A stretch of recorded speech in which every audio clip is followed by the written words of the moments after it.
Bienvenue dans le podcast Vos Histoires. Moi, c'est Valentin, alias Valcage. Le thème du podcast est de recevoir des invités qui conteront leur histoire. Dans ce podcast, vous profiterez de 12 voix qui raconteront une histoire de leur vie liée à la réussite ou l'échec, de relations amicales, familiales ou de sentiments amoureux. Bonjour Time to Bloom. Bonjour Valquette, comment tu vas? Ça va super et toi? Ça va nickel, je te remercie. Pour te présenter, donc tu as le pseudo donc, de Time to Bloom. Dis-moi quel âge as-tu? J'ai 19 ans. Dis-moi, est-ce que tu as une petite promo à faire Eh en bien, tant oui, qu'artiste? oui. Alors, je fais de la musique du coup sous le pseudonyme de Time to Bloom. Je fais du hip-hop, du R&B et aussi un peu d'électro, enfin un peu la musique qui plaît au final. Il m'arrive aussi de temps en temps de stream sur Twitch, comme ce soir par exemple. Donc, n'hésitez pas à passer faire un coucou et puis voilà. Excellent. Et en plus, on a fait un petit truc ensemble. J'espère que ça va sortir bientôt, en tout cas, ce truc. Ce petit... Sortir et ça sortira. Bah super. Alors du coup, dis-moi pourquoi es-tu dans ce podcast? Qu'est-ce que tu souhaites nous raconter? Eh bien, à vrai dire, j'avais déjà vu quelques éditions précédentes de vos histoires et j'étais plutôt intéressé par le concept parce que t'avais pas vraiment, si je peux te tutoyer, bien sûr, il n'y avait pas Évidemment. vraiment de concept comme le tien et le fait que tu invites les gens à la discussion comme on est en train de le faire en ce moment, bah, je trouve ça plutôt intéressant comme concept. Du coup, je me suis dit, pourquoi pas tester l'expérience? En tout cas, ça fait plaisir de se faire bombarder de compliments. Ça, c'est cool. Et du coup, je te laisse raconter qu'est-ce que t'es venu nous raconter. Bien, moi en soi, j'aimerais bien qu'on parle, si t'es d'accord, de la notion de réussite. Ouais.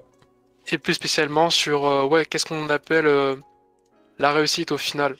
Parce que de mon côté, moi en tant qu'artiste, en tant que producteur de musique, eh bien, depuis que j'ai commencé il y a maintenant ça 7 ans, eh bien, j'ai toujours le rêve secret de dire ouais, un jour je travaillerai avec de grands artistes, je jouerai ma musique sur de grandes scènes, etc., etc. Et pour autant, pendant les 7 ans où je fais, depuis 7 ans que je fais de la musique, oui, j'ai connu des hauts et des bas et ouais, ce qui m'ont amené à penser et à repenser ma notion de la réussite. Ok. Par exemple, oui, à mes débuts, je pensais que la notion de réussite, c'était absolument de signer un morceau sur un label, et pourtant, au fil des années, on voit bien que les objectifs évoluent et les envies aussi, oui. Et puis en vrai, je pense que quand tu commences, t'as tendance à te mettre un objectif assez haut parce que c'est pas vraiment un objectif, c'est plus un rêve. Et après, tu vas nommer ces choses comme des objectifs parce que objectivement, c'est un peu plus les réalisables et tu vas y trouver plus de satisfaction à le réaliser. Oui, parfaitement. Au final, le terme objectif, c'est juste que tu mets un nom sur tes idées afin de dire, voilà, je peux atteindre cet objectif. Néanmoins, on a tendance à un peu trop oublier le côté réaliste de tout ça, à savoir que bah voilà, on débute, donc on n'a pas forcément au début peut-être la bonne musique aussi à fournir, parce que j'estime que par exemple en musique, ben, si on veut réussir un minimum, il faut quand même proposer de la bonne musique. Hmm. Et ça peut être aussi une histoire de connexion, peut-être qu'on ne connaît pas les bons gens, les bons artistes afin d'être soutenu, et il y a plusieurs facteurs qui rentrent en compte, donc oui, ça permet aussi je pense, de prendre en compte ces facteurs, ça permet de de bien définir ce qu'on veut réussir. Hmm. Ouais, complètement, ouais. Complètement. Et puis en plus, il y a beaucoup de gens qui veulent absolument travailler avec d'autres gens ou, euh, ou voilà, comme tu disais, signer un label ou quoi que ce soit. Mais des fois, il y en a beaucoup qui se projettent pas dans le. Mais est-ce que ma musique est bien? Est-ce que ce que je fais c'est bien? Parce que en fait, ça se trouve, t'as pas assez d'expérience pour dire signer un label. Et donc, bah. Enfin, même en fait signer un label c'est assez haut, donc forcément avant de faire ça, tu dois te dire bah, est-ce que ce que je fais c'est bien, est-ce que c'est correct? C'est vrai, oui, c'est vrai. Et après, c'est pas pour autant qu'il faut non plus se jeter autant la pierre, tu vois, ou se mettre la pression parce que si tu aimes ce que tu fais et que tu es pleinement convaincu que ça peut plaire à telle ou telle personne, tu sais, dans le cadre d'une collaboration ou même quand tu veux proposer une production à un label, eh bien, il y a quand même moyen de te faire entendre. Tu vois. Faut pas, j'estime, ouais, faut pas se mettre autant la pression. Et pour autant, tu vois, je t'en parle tranquillement. Mais il fut quelques années, j'étais là à me dire, oui, mais soit c'est pas tel genre recherché, ou alors on n'est pas à un tel niveau de production qui fait que du coup les gens vont pas accepter de travailler avec moi. Et pourtant. Oui, parce qu'en plus, toi, est-ce que c'est dû au fait que toi, t'avais des commandes ou quoi que ce soit, ou t'avais des trajectoires à suivre? Eh bien, pour ma part, en fait, ça remonte à quand j'ai commencé la musique, à savoir que bien, je produisais un certain genre de musique qui était très en vogue à l'époque, sauf que ben, je pense que toi comme moi, on le sait bien, ben, les tendances changent et ce qui, au final, oui, les tendances évoluent assez vite aujourd'hui et eh bien, j'ai été assez dépassé par cette évolution-là et le truc, c'est que j'ai dû me résigner à changer mon fusil d'épaule afin de continuer à être entendu, mais c'est assez malsain, je trouve, de se dire, voilà, je fais telle musique qui me plaît, mais parce que ça va être entendu de personne et parce que je veux être entendu, eh bien, j'ai changé de genre et je vais faire tel et tel compromis et au final, on va se changer un peu nous-mêmes, tu vois. Et après, je dis pas, ça peut être un changement pour le meilleur, mais parfois, c'est aussi pour le pire. Mais c'est souvent pour le pire parce que dans ce cas-là, en fait, tu mens sur ta prestation en disant moi je kiffe ce que je fais et bah du coup, enfin ce que j'ai fait, c'est je kiffe vraiment le résultat final. Et il y a quelqu'un qui va dire non c'est pas bien et toi tu vas dire ah oui c'est pas bien donc tu vas te mentir en disant c'est pas bien et donc tu vas te mentir à toi-même et donc c'est juste mauvais en fait et tu peux briser en fait ton côté un peu artistique. Tu vas juste faire des commandes de gens qui ont eux des visions artistiques et en fait c'est pas ça parce que ce qui te fait kiffer c'est de créer un truc et de faire voilà j'ai fait un truc et personne l'a jamais fait et c'est un truc qui vient de moi quoi. Voilà. Et quand bien même t'aies fait un truc qui ressemble plus ou moins à ce qui a été déjà fait, c'est quand même toi qui prends le Hmm. produit, tu vois. Et ça, c'est énorme parce que enfin, oui, j'ai pu travailler avec des gens dans le passé qui avaient telle et telle vision des choses. Et pour avoir connu les deux, je peux dire que s'effacer pour satisfaire les demandes de tel ou tel client, eh bien, c'est pas ce qu'il y a de mieux au niveau artistique et même au niveau personnel, non, c'est pas ce qu'il y a de mieux. Ouais, ouais. Exemple tout Puis bête, mais par exemple, à un moment donné, j'étais amené à produire de la musique pop, tu vois, et c'est pas un genre que j'affectionnais particulièrement parce que je le trouvais simple de construction et pour autant, il y a des chansons pop qui sont très techniques et même que ce soit technique ou pas, tant que c'est appréciable au final, eh bien c'est ce qui compte. Et le truc, c'est que oui, au final, à force de faire et de faire pour les autres et de pas m'écouter sur ce que je voulais moi vraiment, eh bien, ouais, ça m'arrivait de me sentir replié sur moi-même face à mon PC, de me dire mais qu'est-ce que je fais là? C'est pas ce que je veux, et pour autant, je suis en train de faire pour des gens qui au final ne comprennent même pas, qui n'ont pas la même vision que moi, tu vois. Et je pense que c'est important dans le terme d'une collaboration, tu vois, que ce soit avec un autre artiste ou un label, par exemple, que vous ayez un minimum de vision similaire afin que vous puissiez travailler au mieux ensemble. Hmm. Sauf Ouais. que dans ce cas précis, eh bien, la vision n'était pas la même. Dans ce cas précis, eh bien, euh, il m'arrivait de prendre des prises avec une vocaliste, tu vois, de prendre des prises de voix. Mhm. Et moi, j'estime que il est bien de prendre plusieurs prises, tu vois, afin de pouvoir avoir le meilleur travail possible, tu vois. Et puis parce qu'on n'est pas parfait, tu vois, c'est pas en une prise, sauf gros coup de chance, que on va réussir à prendre la prise parfaite, tu vois. Et même techniquement parlant, ça fait entre guillemets partie de mon boulot de prendre plusieurs prises afin de trier le meilleur, d'assembler, tatati tatata, parce que producteur, tu vois. Hmm. Et Ouais, pour autant, complètement. la vocaliste avec qui je travaillais, elle était là à dire non, mais on le fait en une prise, c'est très bien, comme ça. Au pire, tu mettras un peu d'effets par-ci par-là et tout, sauf que malheureusement, les effets, ça fait pas tout. Ça Ah fait ouais. pas tout. Je crois qu'elle a jamais testé de mettre des effets sur un truc raté. Franchement, moi j'ai essayé. Hein. Ouais, franchement, c'est moyen. Hein. Franchement, tu fais bah, c'est raté, il y a des effets, mais l'effet il est raté quoi. C'est tout. T'as peut-être une petite anecdote à nous raconter à ce sujet-là, je le sens. Non, pas spécialement. Non, en vrai, j'ai pas mal essayé. En vrai, j'ai pas vraiment d'anecdotes intéressantes. C'est juste que, ouais, j'ai essayé sur pas mal de trucs. Et ouais, quand en fait, tu veux, à un moment donné, ça te saoule d'enregistrer.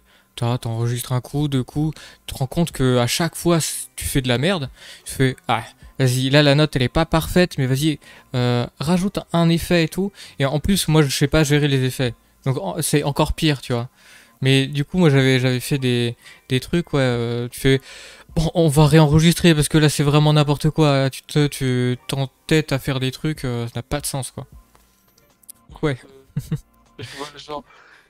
D'autant que, après, je dis pas, tu vois, il y a certains cas, et encore, c'est des exceptions, où quand t'enregistres mal, ou mettons un truc idiot, quand t'as un truc dans la bouche et que t'enregistres, parfois ça peut donner une certaine couleur, tu vois, au morceau. Et parfois ça marche très très bien.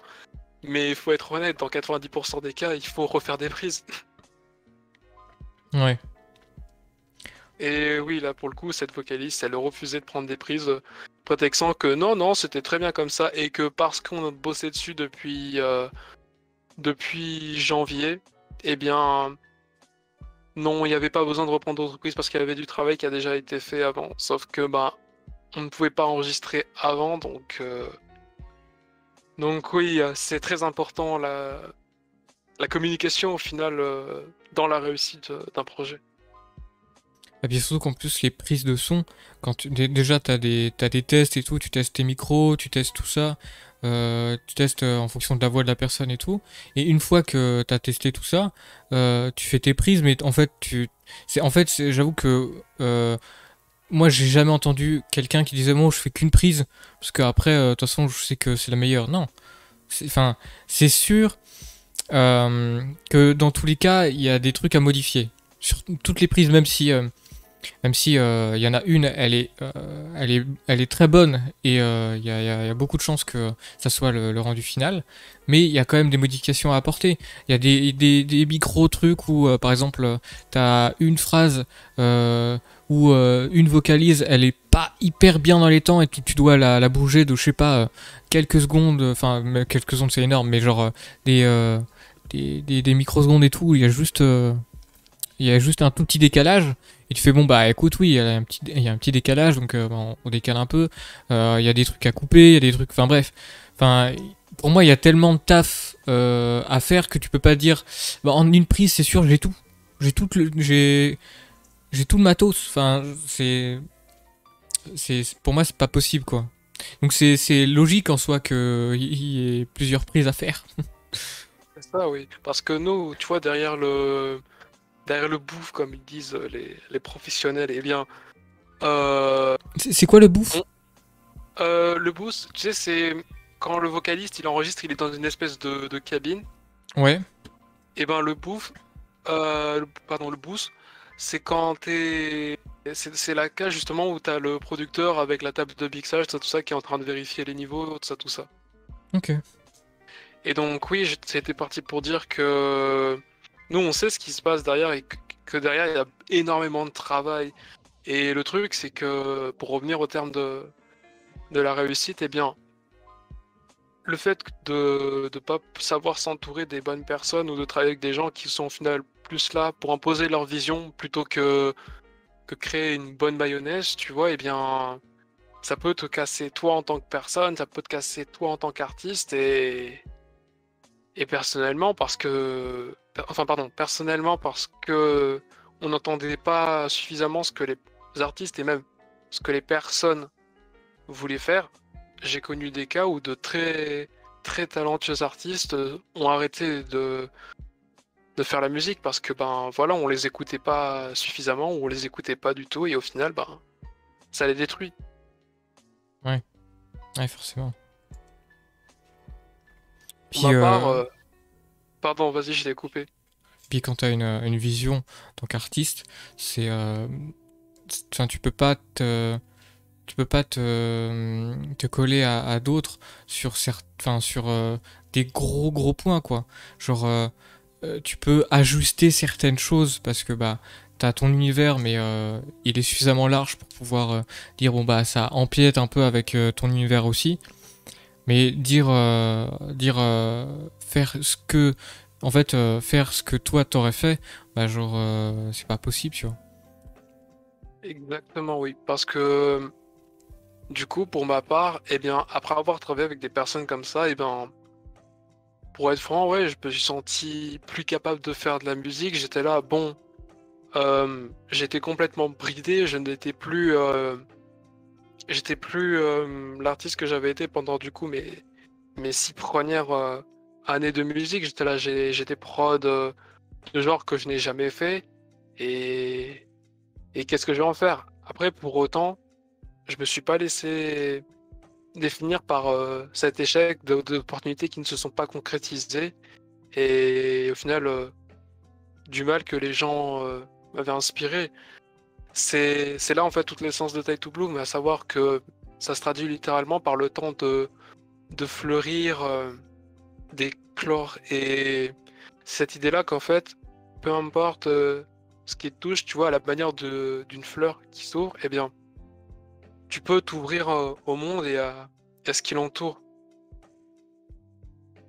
Et c'est Hmm. comme ça que finalement je me suis dit, bon, j'ai des prods d'un genre que je n'ai jamais fait, on va se poser sérieusement, on va écouter ça, retravailler ce qu'il y a à retravailler, et puis on va commencer à distribuer doucement mais sûrement, et puis on verra bien ce qui se passe. Et c'est comme ça vraiment, je crois que c'est vraiment comme ça que j'ai connu, et que je connais au final, parce que c'est toujours d'actualité, la période la plus faste où je produis le plus en ce moment, et oui, par exemple...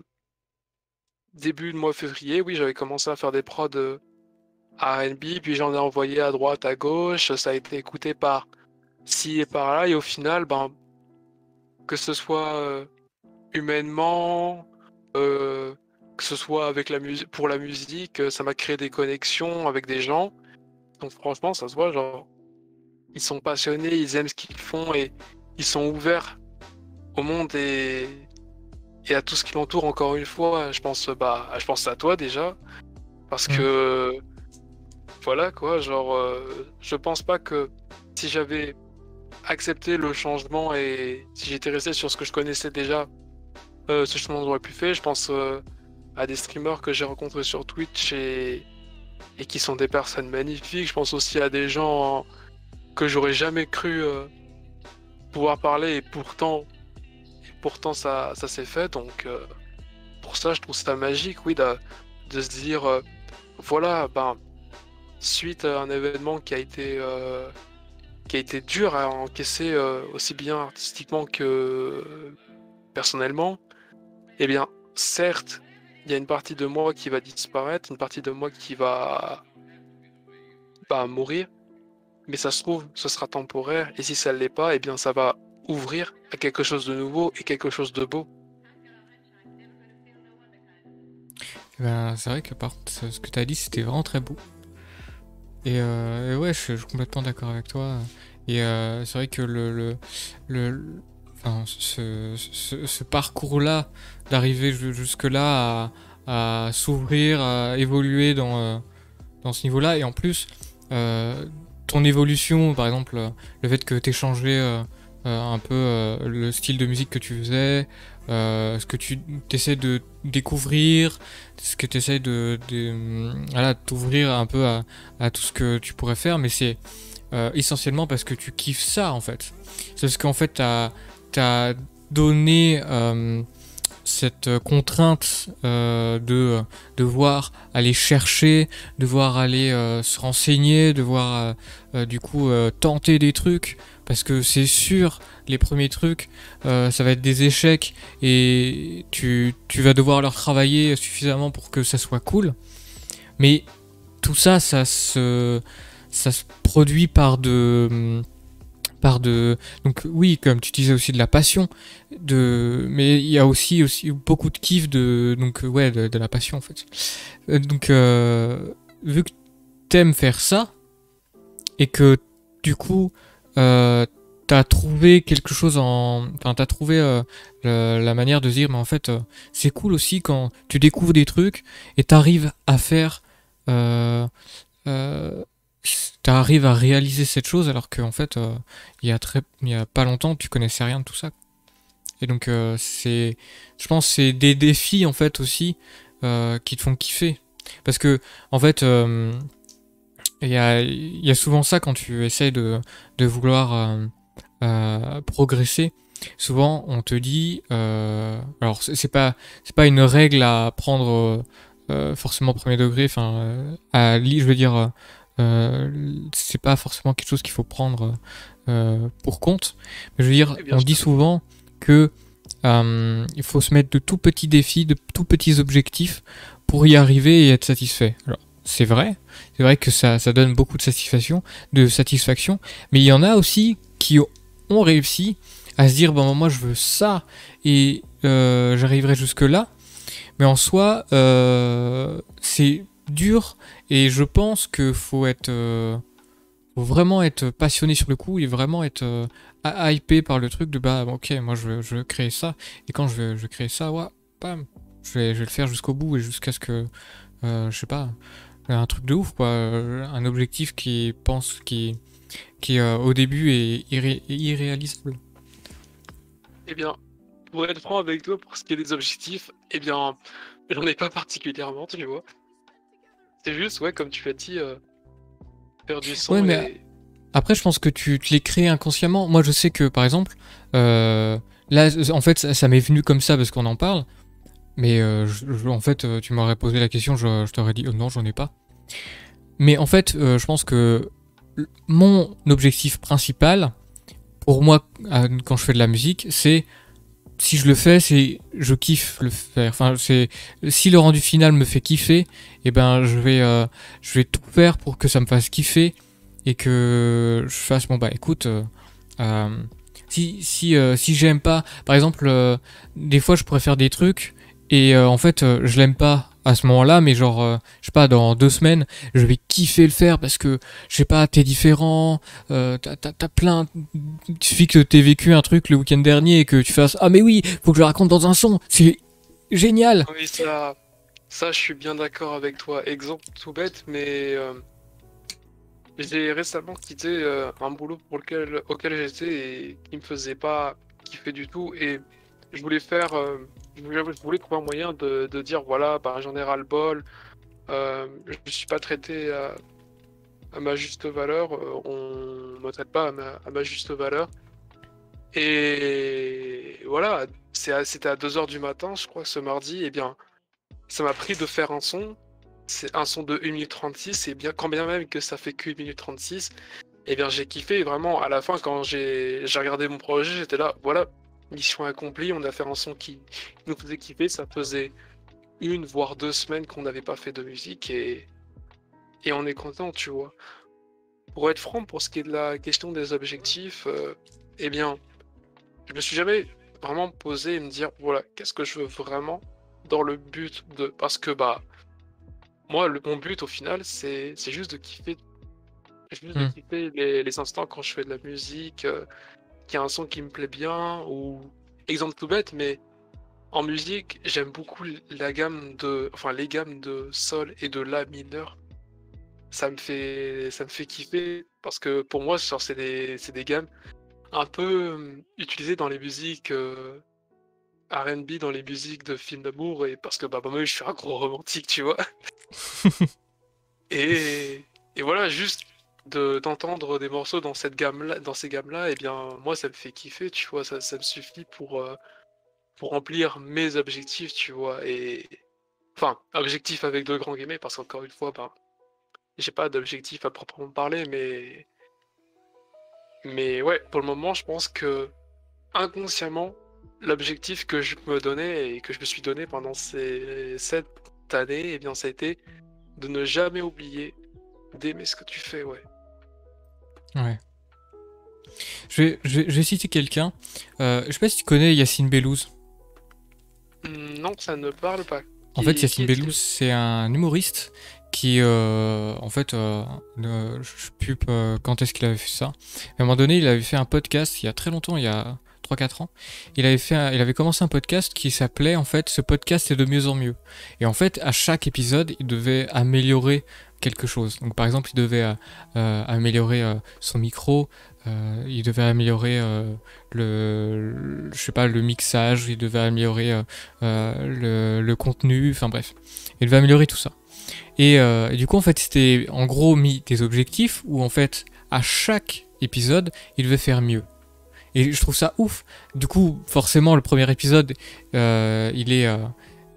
Alors, je veux pas dire qu'il est moyen, mais je veux dire en termes de, de, euh, d'outils utilisés et de choses qui sont faites. En effet, le premier épisode, c'est juste pour décrire quel est le thème du podcast, en gros, en disant, bah écoute, ce podcast sera de mieux en mieux, et c'est enregistré avec un téléphone, tu t'entends le vent, enfin bref, c'est très marrant et de se dire que, bah en fait, euh, en tout cas, à ce moment-là, enfin, il était plutôt connu quand même. Il faisait de la scène, enfin, il était pas en démarrage, tu vois. Il faisait vraiment des trucs.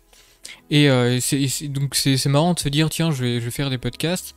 Je fais un podcast et puis en fait, bah, ce sera de mieux en mieux. Et donc je me lance le défi. Bon, finalité, vu que le podcast c'est pas sa branche principale, il a vite arrêté parce que bah, il était pas assez régulier. Mais ouais, moi, ce postulat-là de se dire, bah tiens, je vais essayer de faire de mieux en mieux quelque chose. euh, alors, effectivement, pour que ça soit de mieux en mieux, faut que ça parte d'une même racine. Là, en l'occurrence, c'était un podcast. Donc, je veux dire, c'était.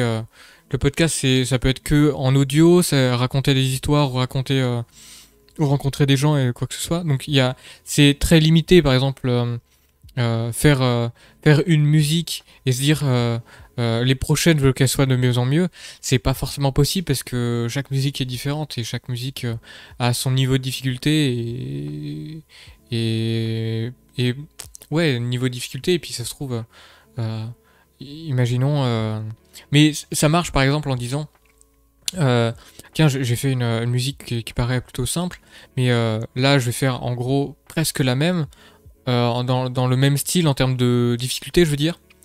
Et je vais par exemple rajouter des effets, rajouter des, euh, des mini-instruments qui passent juste là pour créer des variances, créer des petites...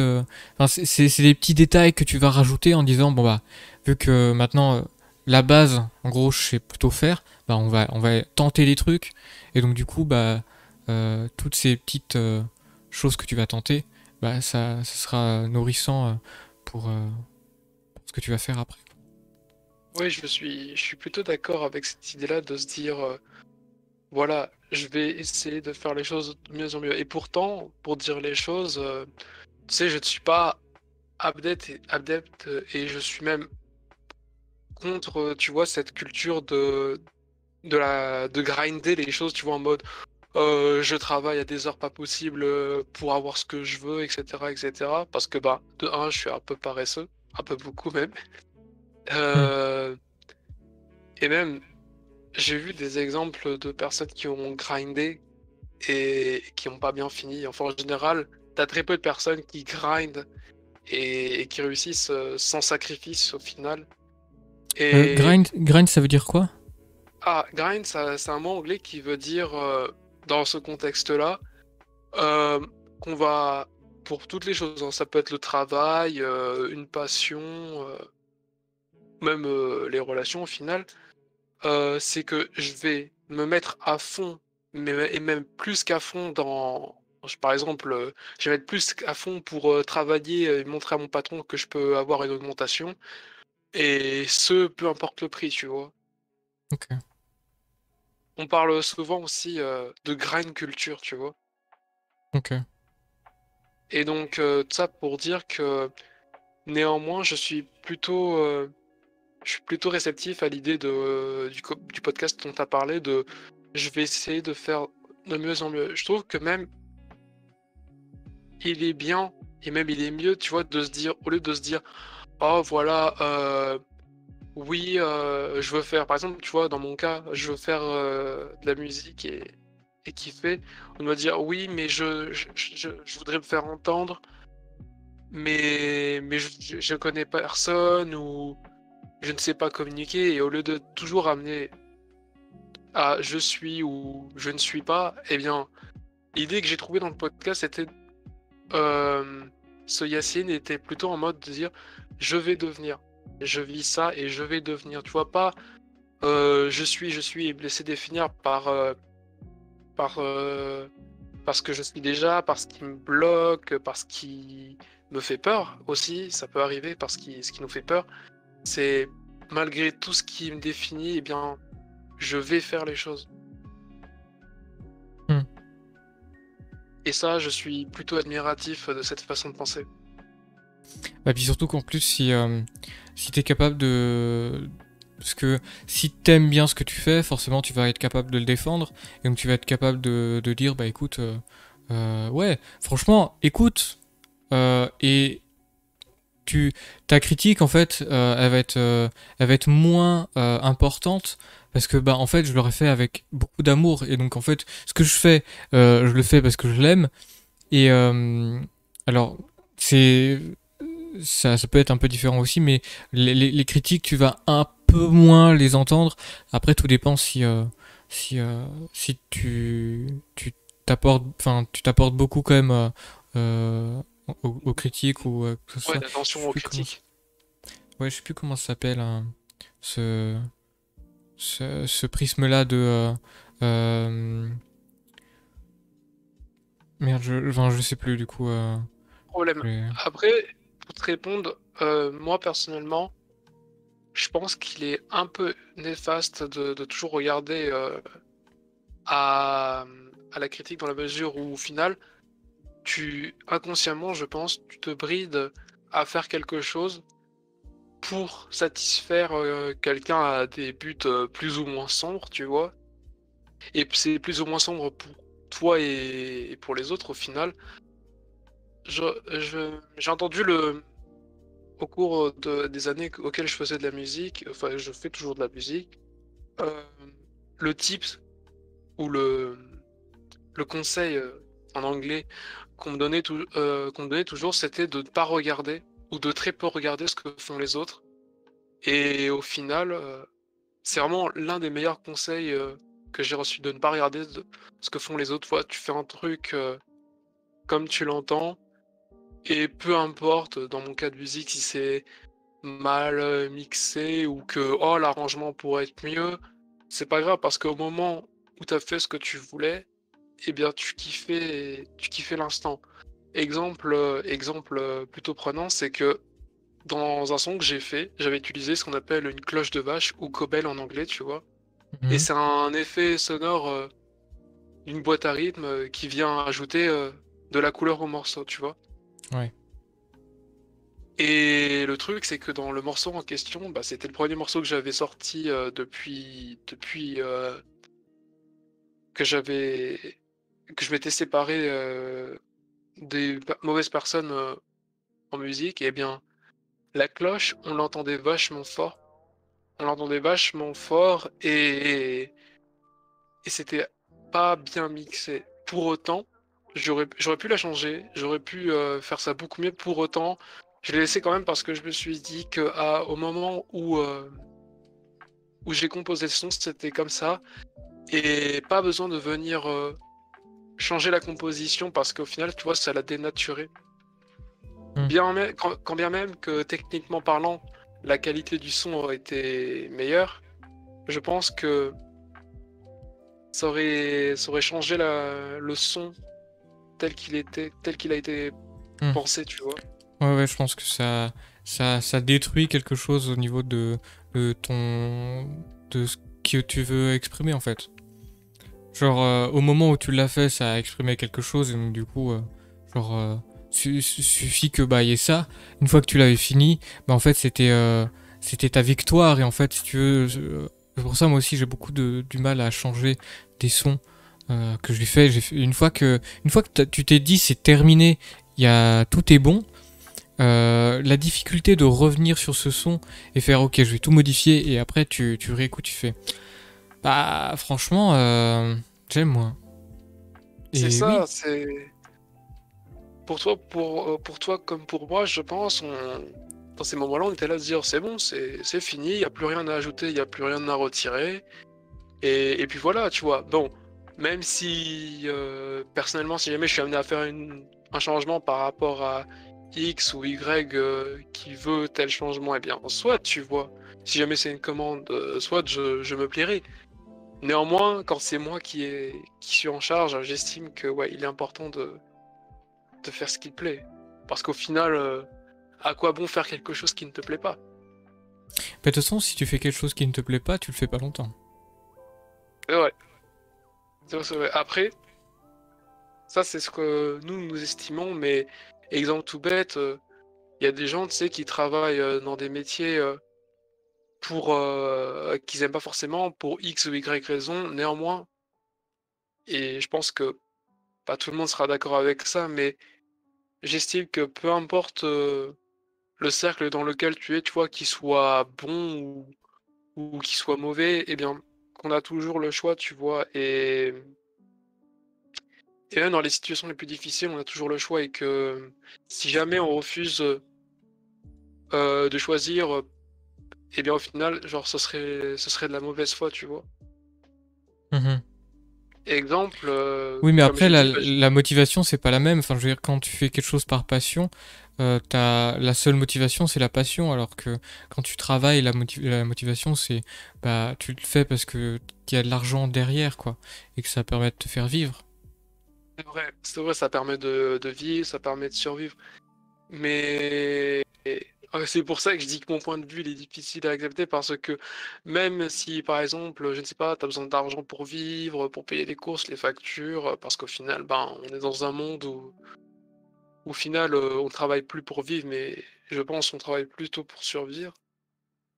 Eh Mhm. bien, j'estime que malgré tout, malgré les difficultés qu'on a devant nous, on a toujours le choix, tu vois. Et que de penser le contraire, ce serait de la mauvaise foi parce qu'au final, on sera resté en mode oui, mais pourquoi essayer? Il y a telle ou telle difficulté. Non, dans ces cas-là, moi je suis plutôt et pourquoi pas? Pourquoi pas regarder si l'herbe est plus verte ailleurs? Mhm. De toute manière, on a rien à gagner, on a rien à perdre et tout à gagner. Mais du Après, coup, encore une fois, c'est mon point de vue. ouais. Mais en voulant rebondir du coup sur le fait que tu disais qu'il y avait du coup des gens qui travaillaient, du coup, on travaille que pour l'argent. Finalement, il y en a beaucoup qui travaillent que pour l'argent et qui prennent pas de plaisir au travail. Euh, je sais pas si tu connais le triangle d'un projet. Je sais plus comment ça s'appelle exactement, mais en gros, c'est un triangle où en fait, t'as trois pointes. Et en fait, donc t'as trois points finalement. Premier point, c'est euh, est-ce que le projet te plaît? Deuxième point, est-ce que les gens avec qui tu le fais, enfin, tu kiffes les gens avec qui tu le fais? Et troisième point, est-ce que tu es bien payé? Et en fait, ces trois points, il te faut au moins deux de ces points pour faire un projet. C'est-à-dire que euh, enfin, tu vas prendre plus de plaisir et tu vas être plus performant en faisant l'un de ces trois choses, enfin deux parmi les trois choses que je viens de citer. Par exemple, Vas-y, t'en as vas-y, jamais vas-y. entendu parler? Non, j'en ai jamais entendu parler, mais pardon, je t'ai coupé, vas-y, continue. En fait, genre, c'est par exemple, t'aimes bien le projet et t'es bien payé. Par exemple, ça c'est une motivation et donc tu vas être motivé et tu vas être performant. Par exemple, le projet te plaît, t'es accompagné avec de gens que t'aimes bien, mais par exemple c'est pas très bien payé, et ben du coup tu vas juste prendre beaucoup de plaisir, mais du coup tu vas pas être beaucoup rémunéré, mais tu vas prendre beaucoup de plaisir. Donc en fait il y a cette balance où tu te dis bah peut-être que en fait le projet je l'aime pas, mais il y a des gens que je kiffe là-bas et c'est bien payé, tu vois. Si Et donc tu faut savais, si tu comment? savais, j'ai une anecdote assez rigolote à ce sujet-là. Et d'ailleurs, ça revient sur tes trois points au final, c'est que du coup, toujours avec ce même boulot, dans un restaurant, eh bien, j'étais parti un jour pour pointer et commencer mon service, tu vois. Et parmi l'une des collègues qui était avec moi, tu vois, c'était une collègue, je venais d'arriver, je ne faisais pas forcément attention. Eh bien, il y en avait une qui m'avait regardé et qui m'avait posé tout un tas de questions spécifiques sur ma vie. Et puis j'étais là à dire oui, oui, oui. Et j'avoue avoir été assez surpris qu'elle connaisse autant de détails. Et en fait, c'était une fille qui était dans la même école que moi au primaire. Et le truc, c'est que bah moi j'étais très content, j'étais là, ah ouais, mais trop bien, genre j'étais là, on a forcément des choses à se dire, tu vois, enfin entre le temps, tu vois, tout ça, tout ça. Et le truc, c'est que j'ai jamais, tout ce que je sais, c'est que j'ai jamais pu récupérer une coordonnée ou quoi pour garder le contact ou même pour aller boire un verre ou un café. Et ouais, j'avoue que ça c'est le regret de me dire voilà, il y avait des gens sympas là-bas, mais j'aurais peut-être jamais l'occasion de retrouver cette personne quoi. Hmm. Après, je me dis, j'essaie de ne pas avoir de regrets. Je me dis, voilà, c'était cool, on avait bien parlé ce soir-là ensemble au moment de fermer le restaurant. Donc c'est très bien, c'était très bien comme ça. Mais ouais, j'avoue être un peu déçu de me dire, ouais, voilà, j'aurais plus l'occasion de lui parler, quoi. Oh, t'auras sûrement l'occasion. Ah Euh, bah écoute, on croise des doigts, hein. ça se trouve, vous allez vous recroiser. C'est si tu travaillais pas très loin d'où tu habites. Oui, oui, oui, je travaillais pas Donc loin si de chez elle moi. c'était la même chose, bah c'est-à-dire que vous habitez pas si loin que ça. Donc ça maximise quand même les chances de se revoir quand même parce que genre si toi t'habites Paris et elle Lyon, bon bah c'est un peu chiant ouais.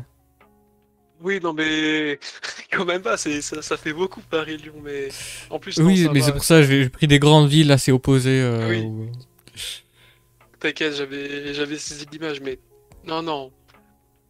Pour être franc, la ville dans laquelle on est plutôt petite, donc voilà quoi. Et j'avoue, j'avoue avoir essayé de chercher, tu sais, sur les réseaux, genre le nom et tout, parce que en 2-2, j'avais essayé de mémoriser le nom de famille ou quoi. Je me suis dit avec un peu de chance, je pourrais la retrouver sur Facebook ou un truc du genre. Sauf que bah, ma mémoire de poisson rouge fait que bah j'ai pas retenu, j'ai juste retenu le nom et du coup, ouais, j'avoue que. Ça m'a bien embêté. Après, j'étais là. Ouais, mais c'est un peu bizarre comme façon de faire. Donc, on va s'arrêter là, on va se poser et puis on verra bien. ouais. Ouais, on verra bien. Après, j'ai envie de te dire, des gens, tu sais, t'en perds et t'en retrouves. Donc, là n'est pas le souci, tu vois. Genre, comme j'ai dit, j'étais très content d'avoir pu discuter avec cette personne qui, visiblement, en savait bien plus sur moi que moi-même j'en savais sur moi. Donc c'est Hmm. cool, tu vois. Ça fait un bon souvenir. Je retiens les bons Putain, j'ai eu souvenirs. deux chats, sérieux? Oh putain, je m'en souvenais pas du tout quoi. Waouh! Le mec. me demandais c'était quoi ce bruit là, miaou, miaou. Probablement le Putain! poisson, je te jure. Ah ouais. Non, j'avoue que après, ce qui était bien avec ce boulot, c'est que ben ça m'a forgé à retenir les. Enfin, je le savais déjà, mais ça m'a encore un peu plus forgé à retenir les bonnes choses, tu vois, au-delà du négatif, tu vois, parce que malgré le négatif, pour autant au boulot, ben on m'a inculqué. Après, on m'a encore plus inculqué, pardon, la valeur d'un travail bien fait, tu vois, de faire les efforts jusqu'au bout et tout. J'ai appris quoi? J'ai appris aussi, j'ai réappris le travail d'équipe et puis encore une fois les bons souvenirs avec les collègues aussi, ça restera. Et puis si jamais, ouais non j'allais dire quelque chose, mais au final là, je me dis ouais c'est bizarre et tout, donc je vais m'abstenir pour cette fois-ci. Ouais, mais après, c'est vrai que c'est cool d'avoir quand même une bonne équipe parce que j'avoue que des fois, bah, c'est chiant quand tu tombes sur une équipe et quand c'est un travail qui est tout, t'es obligé de travailler avec des collègues et tout. Et bah ouais, c'est chiant. Et c'est, en tout cas, dans la restauration, c'est super chiant de pas aimer une ou deux personnes, tu vois, parce que, bah, genre, ça crée des disparités et genre, c'est une mauvaise cohésion, quoi. Donc ouais, Oui, c'est oui. plutôt cool que y ait une bonne ambiance quand même. Bah, je suis complètement d'accord. Et même, pour être franc, tu vois, mon directeur, il m'avait dit dès le début, dès le jour de l'entretien, voilà, si jamais tu veux partir pour X ou Y raison, tu peux venir me voir et on en discute, il n'y a pas de souci. Bon, après, j'avoue aussi que quand je lui ai remis ma lettre de démission, il était choqué. Il avait la bouche bée, il était là, ah! Mais, mais bon, il a tenu sa parole sur le fait qu'on pouvait discuter et échanger ensemble là-dessus, donc ça c'est cool, tu vois. Hmm. Et pour ça, ouais, ça restera pour toujours dans mon cœur.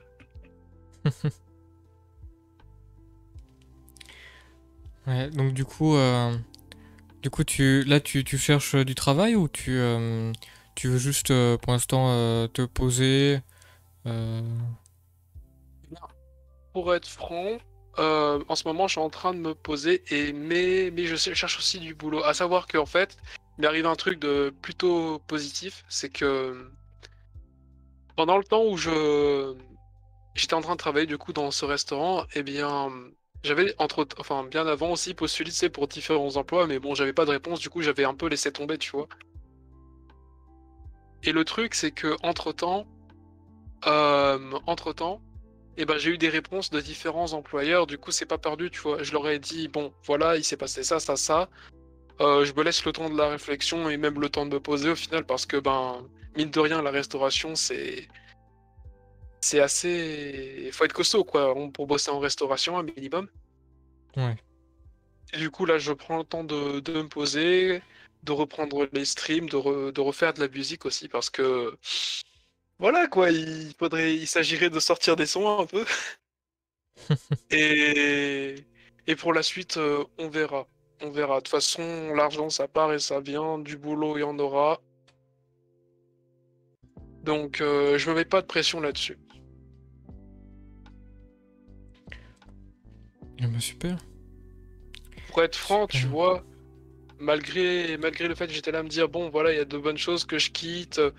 Et ça, c'était aussi la motivation principale du boulot, c'était que c'était payé, tu vois, de me dire, même si je fais une croix sur cette somme d'argent, tu vois, euh, je suis quand même fier, voilà, d'avoir tenu et d'avoir fait ce que j'avais à faire jusqu'au bout parce que ce soir-là, ben, le soir où j'ai fait mon dernier service, j'aurais pu quitter le restaurant et partir en plein milieu des services. Sauf que j'étais là à me dire, certes, mais cette décision-là, si je le fais, eh bien, ça va pas avoir que des conséquences pour moi, ça va avoir des conséquences aussi pour les autres parce que les autres comptent sur moi. Du coup, malgré, malgré les merdes qui me sont arrivées ce soir-là, eh bien, j'ai fait mon service jusqu'au bout, j'ai fermé ma bouche, tu vois, et je suis parti comme un jour normal. Et je pense que c'était la meilleure chose à faire. Hmm. Ouais, je pense que c'était définitivement la meilleure chose à faire. Donc, ouais, je suis plutôt fier d'être parti bosser et d'avoir posé la démission parce que c'était pas facile comme décision, mais je l'ai quand même fait, quoi. Hmm. Ah, c'est bien. C'est bien. En fait, ce qui est bien, c'est que t'es pas de regret sur ça, quoi. Et en plus, voilà. La bonne décision, c'est vrai que c'est souvent très compliqué de savoir juger qu'est-ce qui est bien ou mal dans une décision. Il y a, dans ce genre de domaine, il y a il y a un Cyrus North qui disait ça, mais je pense que c'était pas que lui. En gros, c'est un YouTuber qui fait un peu de philo et tout, et essentiellement de la réflexion. J'en ai entendu Et parler. ouais, et donc en fait, ce gars-là, il disait que, en fait, pour pas avoir de regrets, fallait soit se dire quand tu prends une décision, eh ben, j'ai pas de regrets. Parce que souvent, t'as du regret plus tard. T'as pas sur le moment, non, mais plus tard, tu dis, ah mais si j'avais fait ça, peut-être que ça aurait été différent. Mais non, n'aie pas de regret. Et il dit, si, enfin, il dit, je trouve ça a été dit par d'autres gens, mais bref. La... Enfin, ce qu'il faut retenir, c'est qu'en fait, quand t'as fait ce choix, il y avait des raisons. Et donc, du coup, ne remets pas en question ces choix-là. Et si jamais t'as peur de regretter quand même, même en te disant, ouais, mais si j'ai fait ce choix, c'est il y avait une raison. Il disait, marque le pourquoi t'as fait ce choix. Et bon, c'est hyper chiant, mais c'est pour te avoir l'image de se dire chaque choix en fait c'est une note que tu prends et en disant bah en fait si je l'ai fait c'est parce qu'il y avait une raison et cette raison elle est due à ce que enfin c'est logique que je l'ai prise maintenant. Tu as tout dit parce que, comme l'a dit du coup sur Snorf, eh bien, euh, quand t'as fait tes choix, qu'ils soient bons ou mauvais pour toi ou pour les autres, eh bien, tu as choisi tout ça. Et c'est parce que tu as choisi que qu'il faut pas avoir de regrets parce que tu peux avoir des regrets quand t'étais pas maître de la décision parce que tu aurais voulu faire quelque chose, tu aurais voulu ne pas faire quelque chose. Alors que pour le coup, ici, t'es pleinement en possession de tes moyens et ça, il y a peu de gens qui l'acceptent et qui apprécient avoir le choix parce que je pense que les hommes, de manière générale, ils aiment avoir le choix, mais ils n'aiment pas prendre des décisions. Et le fait de prendre une décision, qu'elle soit bonne ou mauvaise, comme je l'ai dit précédemment, eh bien, ça, je trouve que il faut s'en souvenir, tu vois. Et peu importe au final si ça a imputé à toi ou à d'autres, euh, le fait de se souvenir aussi, ça permettre de se dire, voilà, même si c'était pas facile, eh bien, j'ai agi, j'ai pris une décision Hmm. et ça c'est fort. Puis surtout que pour moi chaque décision est forcément bonne, c'est juste qu'elle devient mauvaise par les événements qui la précèdent, enfin qui la suivent je veux dire. Genre, j'ai pris cette décision, tiens, je sais pas, genre, j'ai vendu ma moto et je me rends compte que, genre, 2 mois après, ma voiture tombe en panne et j'ai besoin d'un véhicule. Bah, genre, tu vois, il y a ce truc de, bah, en fait, au début, j'avais besoin d'argent donc j'ai vendu ma moto et après, je me rends compte que, bah, en fait, j'en avais bien besoin de cette moto. Enfin, bref, tu vois, genre, il y a un truc de, en fait, peu importe le choix, peu importe la circonstance et parfois même juste le choix que t'aies fait le mauvais choix, et ben en fait ça peut être par naïveté ou par égard ou tout ça et en fait genre c'est quelque chose qui appartenait au moment où tu as fait le choix et en fait c'est là où tu dois pas avoir de regrets parce que tu dis bah ouais mais en même temps j'étais naïf. Enfin, genre, tu sais, les choix que tu fais enfant ou genre adolescent, il y a des choix, tu fais, ah, franchement, t'aurais pu faire mieux quand même, là. T'as pas réfléchi longtemps. Ouais, t'as pas réfléchi longtemps, mais en même temps, t'étais adolescent. Donc il y avait une part de naïveté qui était bien présente quand même. C'est pour ça que je pense qu'il est important de se souvenir. Peu importe de se souvenir des bons moments ou des bonnes grosses gaffes que tu as fait étant enfant ou quoi, mais je pense qu'il est vraiment important de se souvenir. Après, le problème, c'est qu'on peut pas se souvenir de tout. Enfin, moi, je sais que je me souviens de très peu de choses et c'est pas ouf en termes de. Enfin, il y a des fois, on m'apprend des trucs en me disant ah ouais, t'as fait ça? Ah ouais. Bah écoute, stylé, mais j'en avais vraiment aucun souvenir. Mais je pense que moi, le fait que je me dise bah si je l'ai fait, c'est que il y avait une raison. Donc en fait, je m'enlève un poids en me disant ouais, franchement, la décision je l'ai prise et quand je l'ai prise, bah je savais ce que je faisais quoi. Et puis même si je savais pas ce que je faisais, c'est que bah voilà, j'étais con, mais bon, on peut pas s'engueuler, enfin on peut pas s'engueuler dans le passé en disant, eh t'es con, prends ça plutôt. Tu fais ah ok. On ne peut pas se jeter la pierre 1, 2, 3. On peut pas se jeter la pierre éternellement, sinon tu t'avances pas et tu grandis pas toutes tes erreurs parce que tu es là à dire oui, mais j'ai fait ci, j'ai fait ça. euh, Comment puis-je surmonter tout ceci? Eh bien, c'est très simple. C'est en se souvenant de pourquoi on a fait les choses comme ça, ou qu'on les a pas fait aussi, et tout simplement apprendre d'eux. Enfin, Je- tout simplement, c'est plus facile à dire qu'à faire, Évidemment. mais c'est Mais, possible. mais ouais, et puis juste accepter de recevoir ça et de dire ok, non, je note le fait que bah, je note dans ma tête le fait que bah oui, en fait, faudrait que j'ai pas de regrets. Bah genre ouais, ça va te permettre de t'imprégner de ça. Je sais pas si tu savais, mais en fait genre dans la religion hindouiste, on dit que chaque vie en fait, enfin en tout cas, ouais en fait tes premières vies en fait. Non, je sais pas, ouais, bon bref, c'est pas hyper clair dans ma tête, mais en fait, Que tu as à dire, vas-y. la vie actuelle que tu vis, c'est, on te dit, en gros, fais les erreurs que tu dois faire pour préparer ta nouvelle vie. Parce que dans cette religion, en fait, il y a la réincarnation. Et en fait, dans la réincarnation, on te dit, bah, en fait, dans cette vie-là, tu peux tester tout ce que tu veux. Et tout ce que, en fait, tous tes tests et tous tes choix seront pour te dire, ok, ta prochaine vie, ne fais pas ce choix. Et ce qui est beau, c'est que, en fait, du coup, dans cette vie, n'aie pas de regret. N'aie pas de regret des choix que tu as fait. Dans tous les cas, tu les feras mieux plus tard. Alors, c'est propre à une religion, parce que bah faut croire en la réincarnation, faut croire en une partie de l'hindouisme. Putain, j'ai du mal, hein. Euh, C'est le soir, dis ok.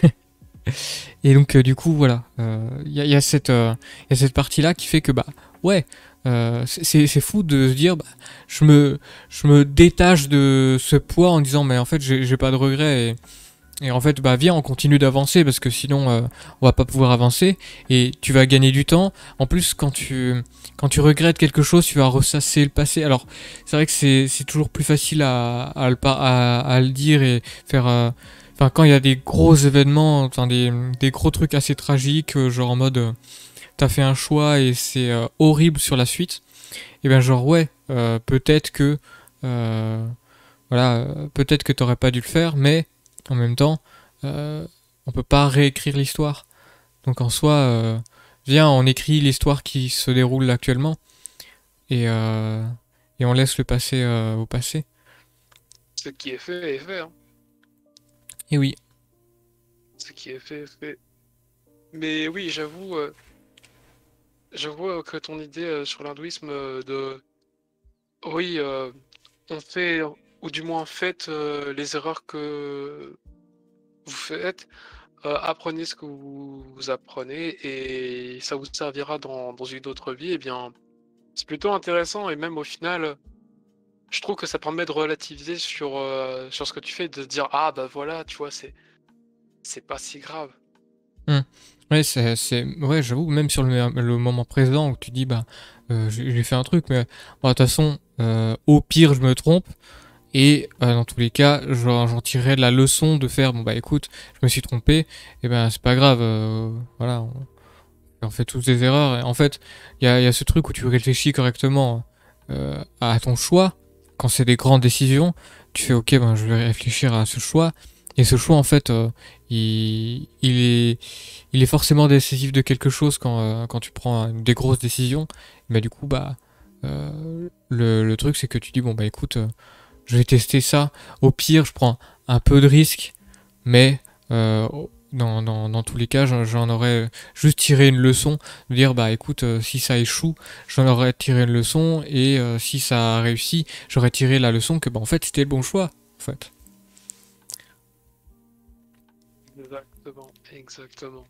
Parce que, ouais, au final, on nous dit depuis le début qu'à l'école, c'est en se trompant qu'on apprend. C'est peut-être d'ailleurs un des trucs de l'école, une des rares leçons de la vie que l'école t'apprend. C'est qu'en se trompant, on apprend.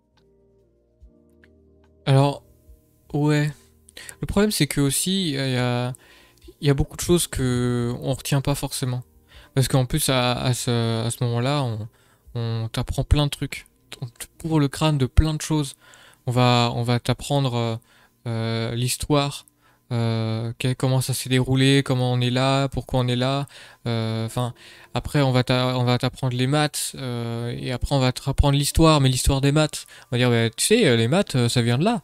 Après, on va t'apprendre le français. On va t'apprendre comment bien écrire, comment. Et genre, t'as tellement d'informations à ingurgiter que forcément, les petites choses qu'on va laisser passer en te disant tente des trucs, tente des trucs. Tu verras à un moment donné, bah, ça payera parce que tous tes échecs seront des leçons et tu vas réussir à t'améliorer. Et oui. Franchement, ce que tu dis, c'est beau et c'est fort en émotion. Vraiment, genre, moi, ça me fait trop sourire. Ah ouais? Et ouais, vraiment, je suis content de, hors stream, genre tout ça, d'avoir une personne genre comme toi à des côtés. Genre, ça fait kiffer de se dire, voilà, il y a des gens qui pensent bien comme ça, tu vois. Je dis pas que les autres pensées ne sont pas bien, mais vraiment, d'entendre des choses comme ça, eh bien, c'est kiffant, ça met du baume au cœur, tu vois. Mais c'est pas la première fois qu'on me le dit, mais du coup, ça fait très plaisir. À En chaque fois prie, qu'on me le dit, ça se fait. plaisir est partagé. Ouais, super. Et c'est vrai que, ouais, moi, recompris pas mal de trucs qu'on me disait. Genre, l'échec, c'est fou, mais genre, quand ils pensent que, genre, le bébé qui s'écroule pour juste pouvoir marcher, s'écroule, mais plusieurs fois. Combien de fois? Mais il l'a jamais lâché. Lui, son objectif, c'est marcher. Et après, t'as les parents qui le boostent en disant viens, on va marcher. Et c'est fou, tu vois. Et, tu le rencontres un an plus tard et le gamin il court. Tu fais bah toi tu savais pas marcher. Il fait ah ouais je savais pas marcher mais maintenant je cours. Tu vois. Il y a un truc Ouais, de ça évolue vite parce que une fois que t'as la motivation de le faire et t'as la hargne de dire je veux jamais m'arrêter et arriver à cet objectif là, bah ouais. c'est vrai que l'image du bébé qui tombe 50 fois et qui se relève malgré tout, ouais, c'est vrai que ça permet de relativiser et de changer la perspective sur les choses, mais puissance 10 000.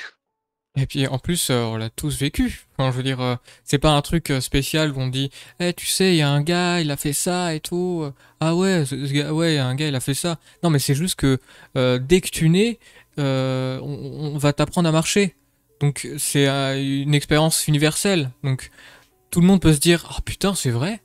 Moi, un coup, genre, enfin, tu t'en souviens pas, mais genre, en mode, mais c'est vrai, en fait, on a tous essayé de marcher, et tous les essais ont souvent déboulé par des échecs, mais c'est, comme on dit, c'est la dernière clé qui ouvre, qui ouvre la porte, en fait. Bref, ça, c'est la dernière clé du trousseau de clés qui ouvre la porte. Et c'est... Tu as tout dit, c'est ça. Tu as tout Comment? dit. Je disais, tu as tout dit. J'avais une phrase en tête pour ça, mais ouais, et puis au final, c'est tous comme ça qu'on a commencé, donc let's go, quoi. Hmm.